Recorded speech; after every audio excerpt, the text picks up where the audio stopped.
2025'e girerken şöminemizi süslüyoruz. Filtrenin güzelliğine bakın. Hepsi çok güzel ama şu baştakini seçmek istedim. İçimden öyle geldi. Şu baştaki süsü seçmek istedim. Bunlardan 1 ya da 2 diyeceğim ama 1 diyelim. Çok tatlı oldu. Hangi şeyi takalım? Yani sanki 1'deki gibi ya. Ay, ağaç da tatlı, hediye kutusu da güzel.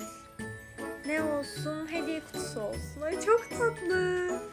Aşkım hepsi çok güzel, seçmek çok zor bu arada. Şunları seçelim. Bu kadar. Kar küresi sanki daha mı hoş olurdu? Neyse, çok tatlı oldu.